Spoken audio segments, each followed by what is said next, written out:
Welcome to the Original Self Podcast.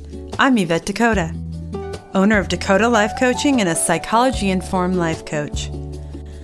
I explore resilience, mindset, and the courage to become your authentic self. This is a space for honest conversations about growth, identity, relationships, and the messy moments in between that shape who we become.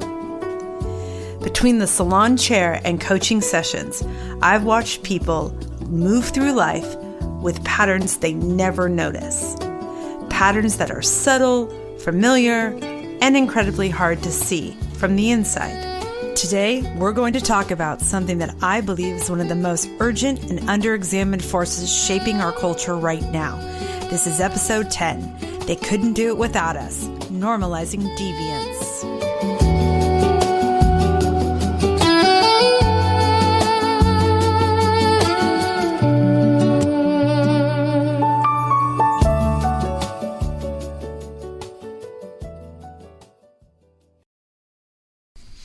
I want you guys to think of something that would have genuinely shocked you 10 years ago. Something that you might have said, oh no, that couldn't happen, or that would never be acceptable. Or maybe it was people would never allow something like that. Got it in your mind? Whatever that was so shocking 10 years ago? Now ask yourself, is it still shocking?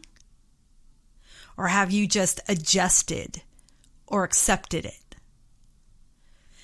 We used to have a word for when powerful people did terrible things and faced no consequences. We called it corruption. Then we called it scandal. Then we called it complicated. Then we stopped calling it anything at all. Somewhere between the scandal and the silence, that's where normalization lives. Because here's the part no one wants to say out loud. You've watched the shows. You've followed the trials, maybe. You clicked on the stories. You shook your head, and then maybe you discussed it with someone else, and then you moved on. So did I. So did almost everyone. And that, not the predators. Not the corrupt politicians and billionaires. That's what I want to talk about today. Because they couldn't do any of it without our willingness to eventually stop being surprised. That adjustment, although quiet, gradual, and almost invisible, that's normalizing deviance. That's what we're talking about today. That's where we're going. Before we go any further, I want you to sit with something. Is there something happening in the world right now that you have quietly adjusted to? Something that would have completely outraged you years ago and now just feels like background noise. Just notice it, and then we'll come back to it. Let's define the anatomy of deviance. There are two ways to define sexual deviance. The sociological definition is what society considers abnormal or immoral. And that line moves depending on the era, the culture, and let's face it, who's in charge? Who holds the power? The clinical definition draws a harder line. It refers to sexual behavior, fantasies, or urges that cause real harm to others. It's often without consent, and it's a compulsion the person cannot control. The first definition is intentionally vague. The second focuses solely on harm. Most of what I'm going to talk about today depended on us staying stuck in the first definition just long enough that nobody asked the second question of who got hurt. In psychology, the term paraphilic disorders are designated when the behavior causes real harm.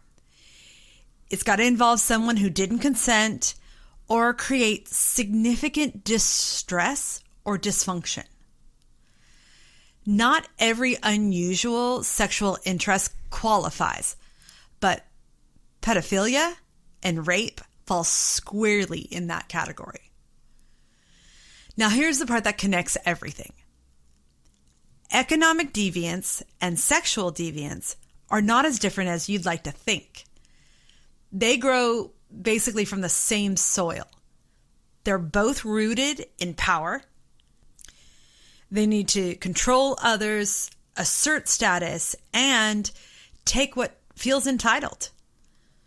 Whether someone is manipulating financial markets or manipulating people, the underlying psychology is remarkably consistent.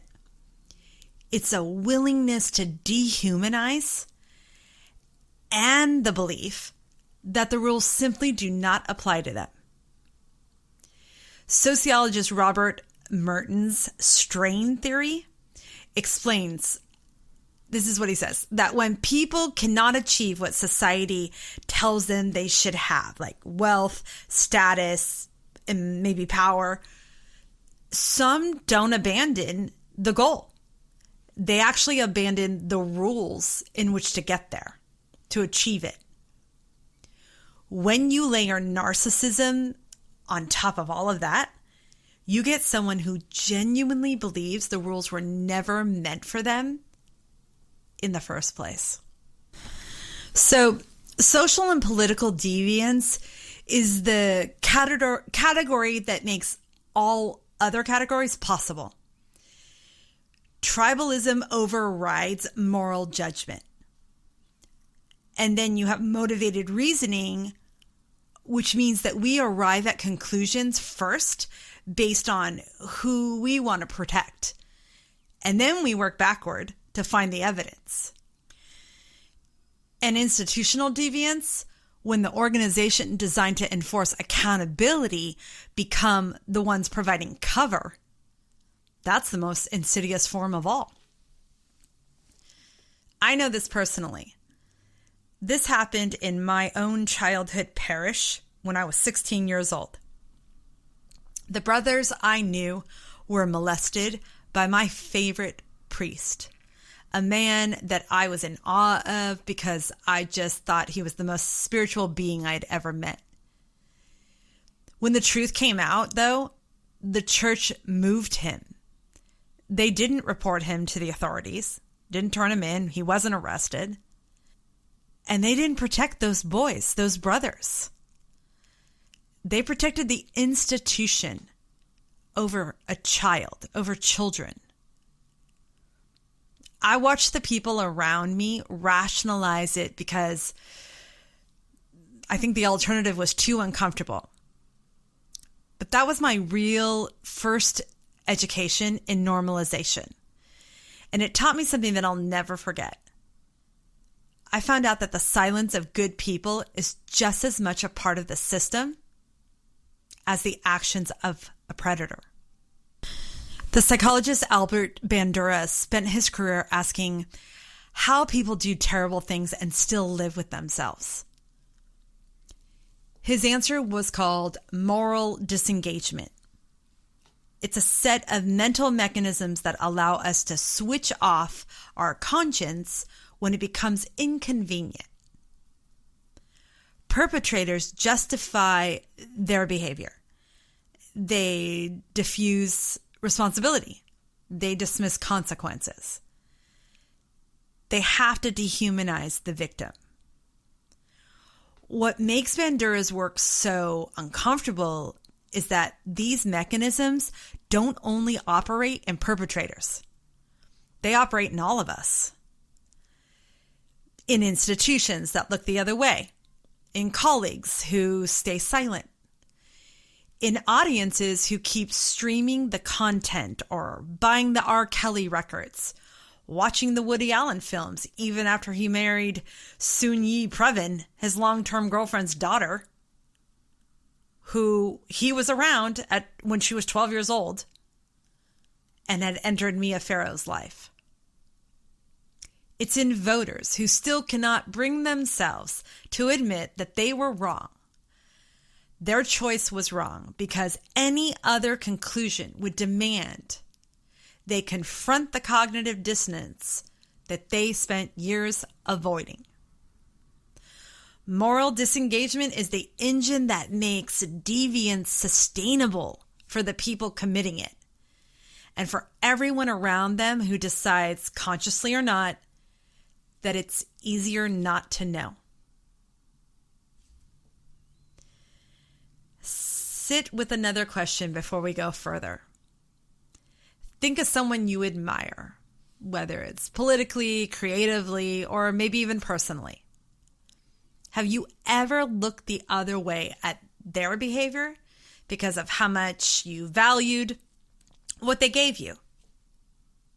What did it cost the people that they harmed?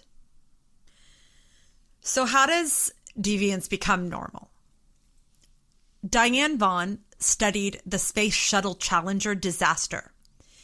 She found something that had nothing to do with engineering. The engineers apparently had been seeing small warning signs so many times without catastrophe that the signs stopped feeling like warnings. The deviation became the norm. And then one day, obviously, the shuttle exploded. Vaughan named this the normalization of deviance.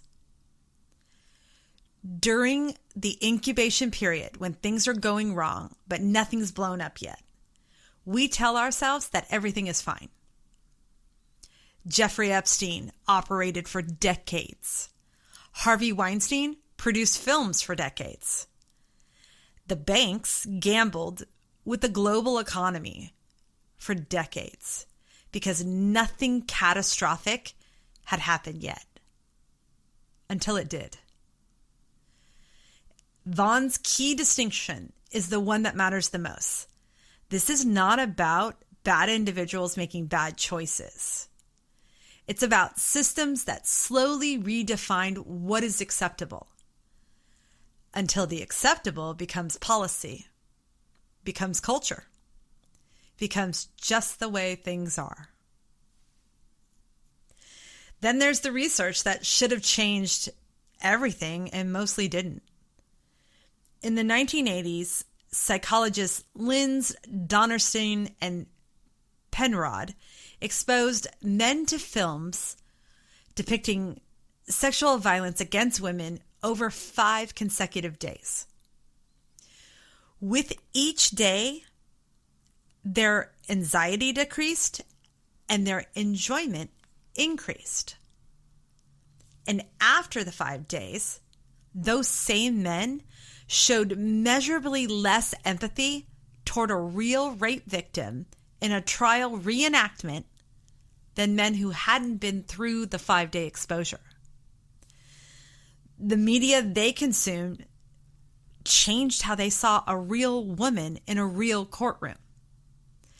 That's not a theory. That's a documented finding. And it points directly at what we have been watching. Entertainment doesn't just reflect culture, obviously. It shapes it. 365 Days is a Netflix film where a woman is kidnapped by a crime boss who gives her a year to fall in love with him. It was one of the most watched films of 2020. It was kidnapping framed as romance, or possession framed as love. What about the show Game of Thrones? It gave us rape as a plot device so routinely that audiences began to accept it as atmosphere. It was always consistently shot from the perpetrator's point of view, framed as character development, not her trauma. Or the show Ozark, which built an entire series around making you root for a money launderer who measured success not by whether justice is served, but by whether he escapes it. That's exactly what we've been conditioned to think about financial criminals in real life. Don't get me wrong, I love that show. But it's interesting when you break it down who we're rooting for. What all these shows have in common is that they are brilliantly made. They have devoted audiences, like I said, including me. And in every single one of them, the deviance is the draw. We don't watch despite the darkness. We watch because of it. And that distinction matters more than we're willing to admit. Journalism. It has a responsibility that it frequently abandons. When a powerful person is exposed, let's say, the story always follows the same arc. First, it's the revelation, then the statement, then the think piece, and then on to the next story.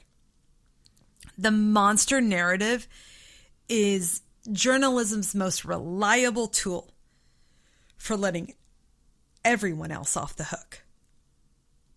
When we frame Harvey Weinstein as a singular aberration, we don't have to talk about anyone else or anyone that we knew or everyone who knew. The monster contains the damage. The system walks free, and the language does the rest. Misconduct instead of rape, or indiscretion instead of fraud. My favorite, inappropriate relationship instead of abuse of power. When we reach for a softer word, we're not being careful. We're being complicit. So let's talk about the protected class. These are not aberrations. These are case studies in how deviance gets protected, maybe even celebrated, and definitely absorbed into our culture until it stops feeling like deviance at all. R. Kelly wrote a song called Age Ain't Nothing But a Number, and we made it a hit. He married Aliyah when she was 15. He was 27. And the music industry just shrugged their shoulders. The abuse was never a secret. It was hiding in plain sight, inside the music, and we sang every word. It took over a decade, a documentary, and a federal conviction in 2021 before anyone was willing to call it what it already was: rape, kidnapping, and pedophilia. Let's move on to Bill Cosby, the American Dad for 30 years. I grew up on his recorded comedy routines, laughing hysterically with my family. I saw him twice in concert and left with sore cheeks from smiling and laughing so hard. Along with his comedy, he also lectured Black America about pulling up their pants and being the best that you can be. He did all that while he was drugging and raping women in hotel rooms. 60 women came forward. 60. He was convicted in 2018, and then a technicality set him free. Not because he didn't do it, but because one prosecutor made a promise to another prosecutor and broke it. He walked out of prison in 2021 while those 60 women had nowhere left to go. That is not justice. That's the system protecting its own comfort. Let's go way back to Roman Polanski. He pleaded guilty, he's such a gem, in 1977 to the statutory rape of a 13-year-old girl. He fled to France before sentencing and never returned. And my favorite part, in 2003, the Academy, the Motion Film Academy, gave him an Oscar for Best Director, while the entire room of his peers gave him a standing ovation. If you want one moment that captures how completely the industry normalized its own deviance, I say choose that one. Let's go to our favorite topic, Jeffrey Epstein. Jeffrey Epstein was the hub of everything. He pleaded guilty in 2008 to soliciting a minor and received a deal so lenient it became its own scandal. He got 13 months in a county jail with work release privileges. Then he went right back to his mansions, his private island, and his little black book. The most powerful people in the world kept taking his calls. They kept flying on his plane. They kept attending his dinners because he made himself deliberately indispensable, financially, socially, and strategically. His network touched politicians, billionaires, royalty, and celebrities across every party, every industry. Wealth and access were the mechanisms of his protection. He did not operate despite these people. He operated because of them. Next on my list is Michael Jackson, who was the soundtrack of my childhood. I think the Jackson 5 played in my house the way air moves through a room, naturally, without a question. When the Thriller video premiered on MTV, I recorded it on VHS. If you don't know what that is, look it up. And played it over and over until my brother, my best friend, and I learned every single step of that dance. We practiced it so many times, I heard my dad ask my mom if this was for a school project. Of course, my 14-year-old sassy, annoyed self whipped my head around and said to him, "Oh my God, Dad, we have to learn this." When Michael Jackson moonwalked during the Motown 25 special, I jumped up from the floor and tried to do it right on the spot. My brother and I practiced it until we had it perfected. Michael Jackson's music and movement were not just entertainment. They were a language. It was like a shared experience that connected an entire generation to something that we genuinely felt was magical. Which I think is exactly why what came next was so devastating. When the rumors surfaced about his abuse, I didn't believe them. I thought people were just after his money. There's no way that he could do that. I had bought it completely into the wealth and hierarchy of protected deviance. The logic was simple and seductive. Someone that beloved, that gifted, or that important to the culture could not possibly be capable of abusing children that he professed to love so dearly. That fame functioned as a character reference, for me anyway. The money functioned as proof of innocence.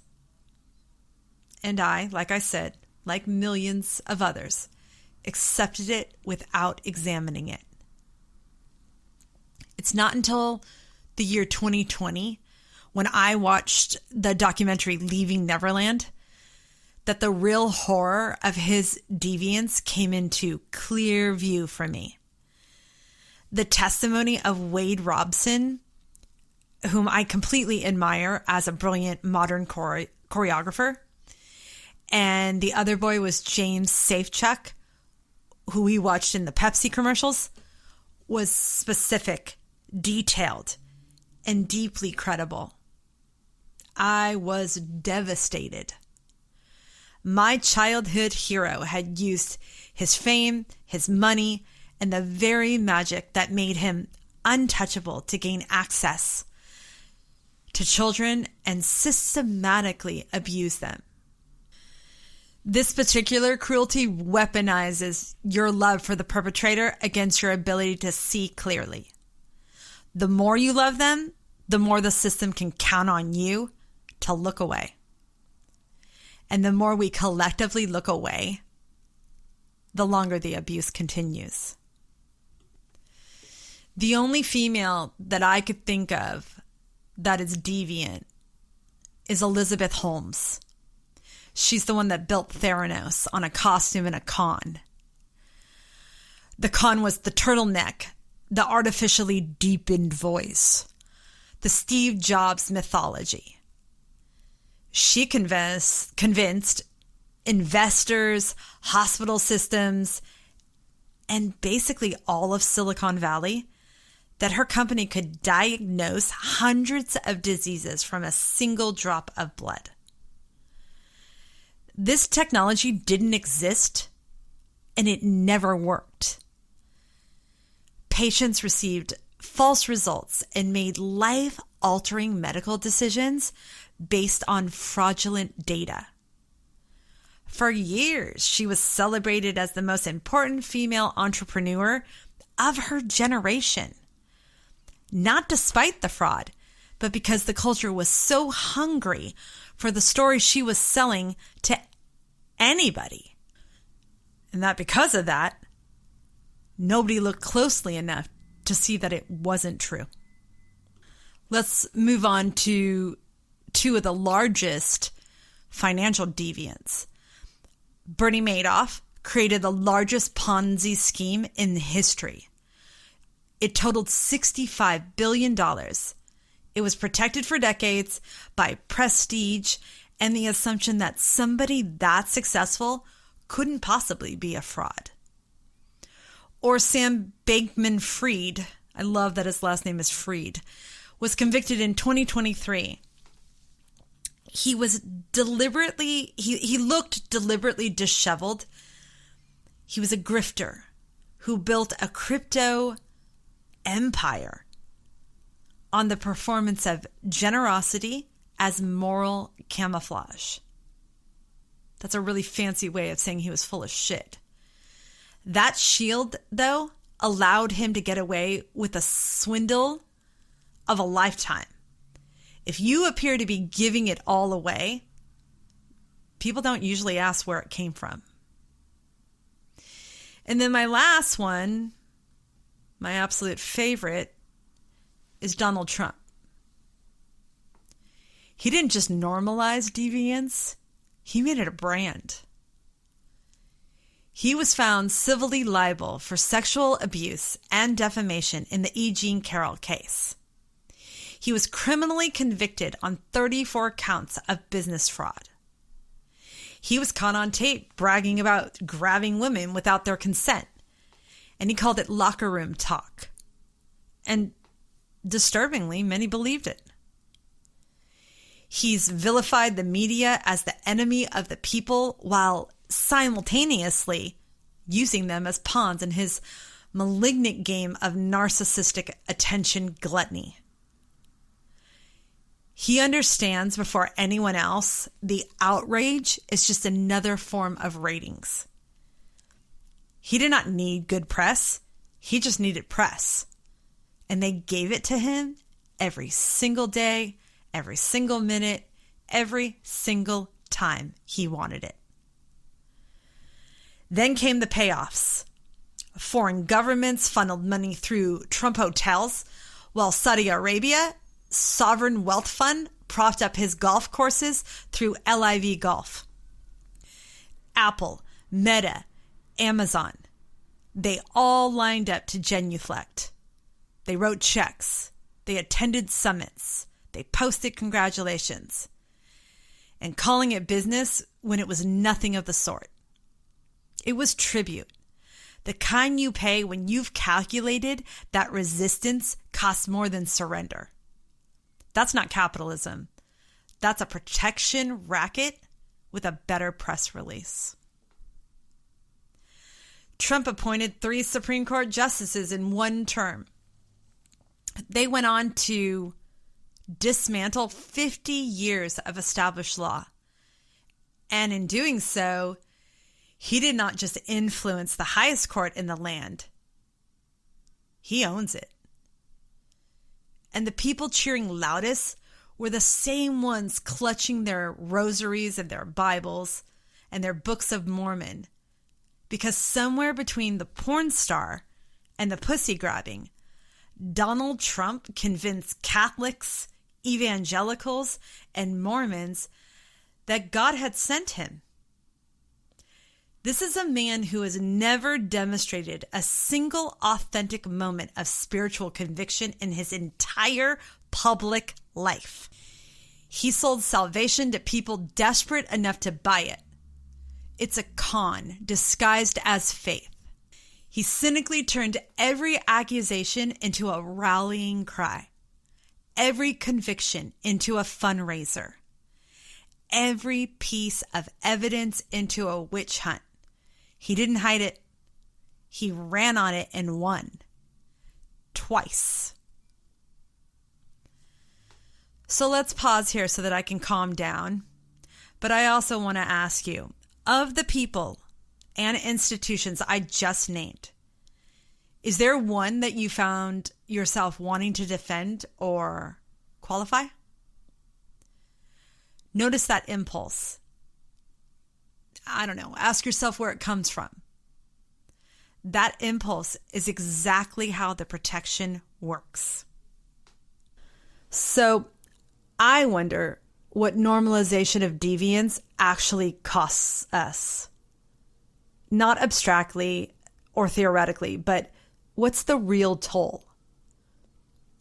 I think it starts with the survivor. Survivors share something that doesn't get talked about enough in my opinion. It's the internal erosion that happens before anyone else knows. There's a question that normalization plants directly inside the victim. That question is, was it really that bad? That question is not weakness. It's what happens when you have spent your whole life watching the culture minimize, contextualize, or excuse exactly what just happened to you. The psychologist Jennifer Freyd called this institutional betrayal.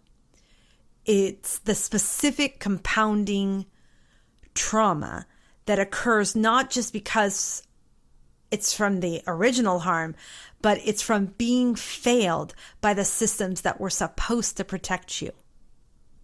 Remember the story I told you about the priest and the brothers at my parish? The church protected the institution and threw the boys to the wolves with a small payoff to their single mother who didn't speak English. In the meantime, they moved the predator priest to the Ozarks to probably groom more children. Martin Seligman's learned helplessness research tells us that when people repeatedly experience that their actions have no effect, reporting leads to nowhere, that speaking up changes nothing, they stop trying. But it's not because they don't care. It's because they've been taught through experience that caring doesn't matter. Every protected perpetrator sends that message to every potential survivor. This system is not for you. Stay quiet. It's safer. And then there's something called the bystander effect. It's a well-documented phenomenon in which the presence of others reduces individual responsibility to act. It doesn't only occur in emergencies on subway platforms, let's say. It happens at a societal scale. When an entire culture watches deviance remain unpunished, the diffusion of responsibility becomes total. Someone else will report it. Someone else will fix it. But no one does. Cynicism doesn't just make us passive, it makes us complicit. Then there are the children watching it all. Research on adolescent media consumption is unambiguous. What young people consume shapes what they normalize. Children who grow up watching deviance go unpunished internalize it as instruction for how power works. They learn that these are the rules. They are optional if you are the right kind of person. And that lesson does not stay in one generation. It gets passed down through the examples we model, the behavior we excuse, the content that we consume, and also the things we choose not to name. Hannah Arendt gave us the concept called the banality of evil. It means the most dangerous evil is not dramatic or theatrical. It's bureaucratic and ordinary. It might look like a boardroom, a courtroom, maybe a studio lot, a church, even a House or Senate chamber. When accountability disappears long enough, people stop expecting it. The vacancy gets filled by someone who points at the wreckage, promises to clean it up, and then neglects to mention that they helped make it. They helped make the mess. That is how authoritarianism finds its opening, not through force, but through exhaustion. But I wonder what the literal financial cost is of all of this. Let's see. Sexual violence costs the United States an estimated $3.1 trillion annually through healthcare, lost productivity, legal cost, and mental health treatments. The 2008 financial crisis wiped out an estimated $22 trillion in household wealth. Families lost the homes they spent decades building, retirements evaporated, and the people who built the machine that collapsed everything received bonuses. Political corruption is measurable in every school not funded, every hospital not built, every climate bill not passed. The cost is paid by survivors, bystanders, children, and democracies. And it's not only paid in dollars, but in the eroding belief that any of it could ever change. Think about where in your own life you felt the cost of looking away. Maybe you saw something and said nothing. Maybe you stayed loyal to someone who didn't deserve it. I've done that. Maybe you consumed something you knew wasn't right and kept going anyway. You don't have to judge what comes up for you. Just be honest with yourself about it. It's not that easy. So what do we do with all of this? Let's try and do a reframe. If this conversation ends in despair, it's failed. The entire argument is that normalization happens gradually, right? Quietly, with our participation. Which I think that means we can participate in making it abnormal again. The first battleground, I believe, is language. Words are how normalization travels, through euphemisms, through softening, what they call it, through the careful selection of the least threatening way to describe something that could disturb us deeply. Misconduct is not rape. Indiscretion is not fraud. A complicated relationship is not abuse of power. Boys will be boys is not an explanation. It's a permission slip that has been handed out for centuries. Naming things accurately is not harsh or inflammatory. It's precise. I think precision is the first act of resistance. The second thing is refusing the tribal pull. That's a hard one. The moment you find yourself defending someone because of their politics, or maybe their talent, or other relationships to you, stop it. Ask the question you wouldn't ask if it was on the other side. Accountability only works when it's applied consistently. The minute it becomes selective, it becomes worthless. I want you to think about Eric Swalwell, the Democrat, that many Democrats in Congress knew about his sexual abuse history. They had heard it rumored and did nothing to question it. That's tribalism. Refuse it. The next thing we could do is stop outsourcing our moral judgments to institutions. Courts acquit guilty people. Studios protect profitable people. Churches protect their brand. And the Supreme Court protects its ideology. These systems arbitrate what they can afford to admit rather than what is right. Your own assessment of behavior does not require a verdict.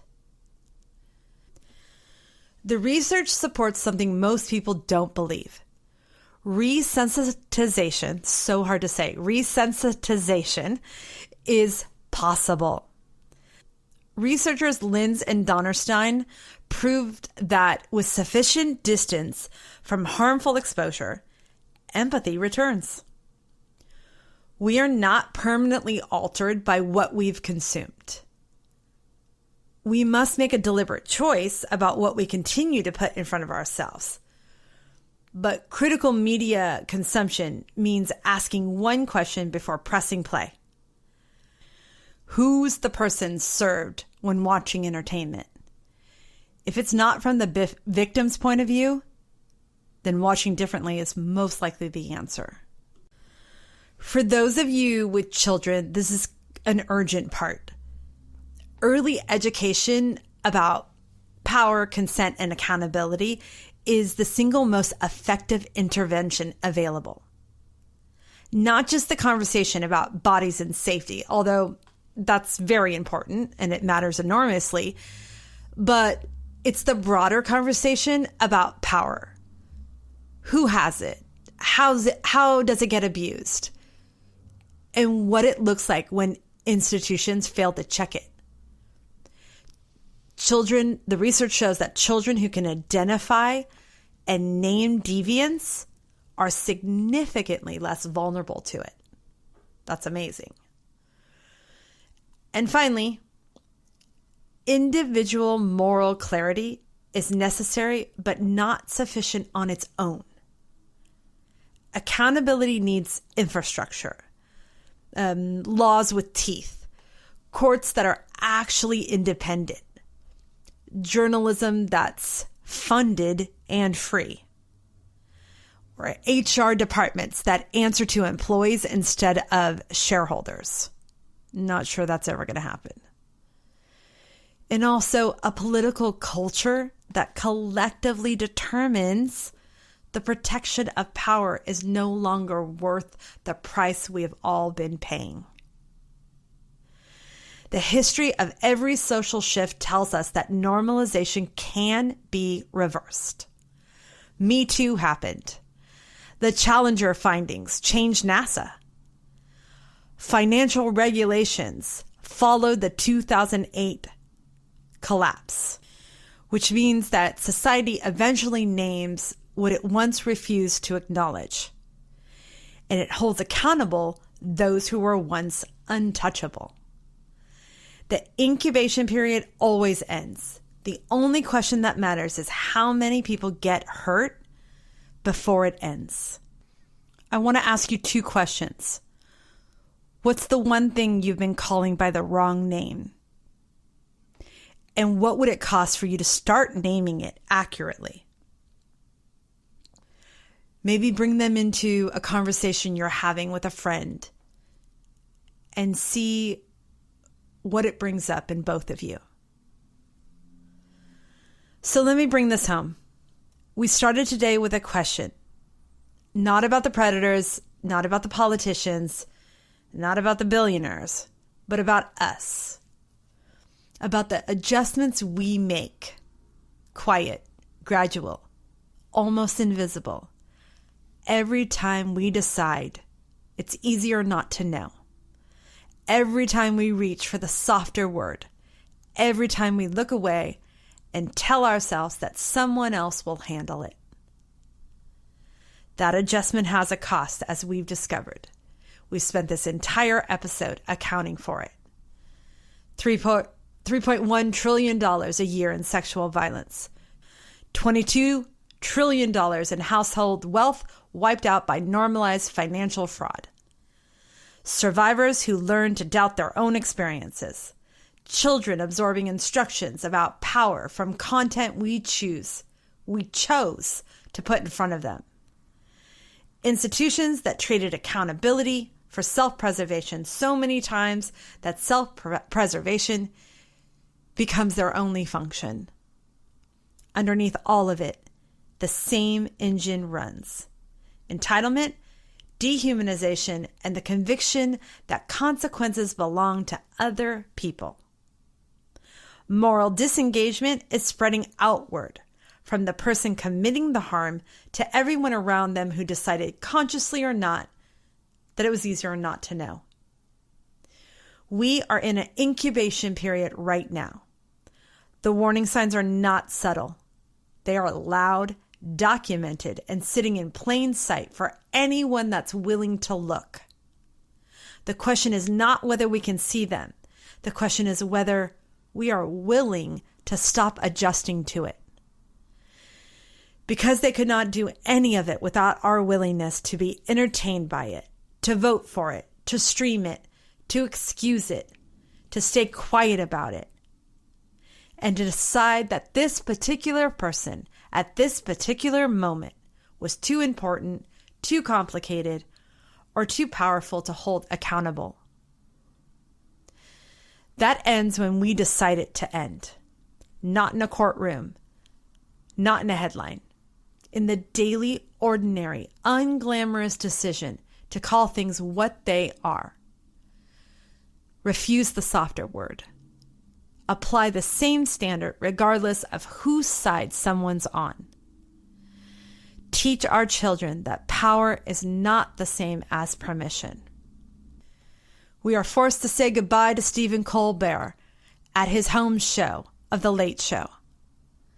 But we can still applaud Jimmy Kimmel for standing up to what is becoming normal and his fight against it. Leaving the reins to the people counting on our silence is a cost none of us can afford. So let's stop doing that. Let's stop giving them those reins.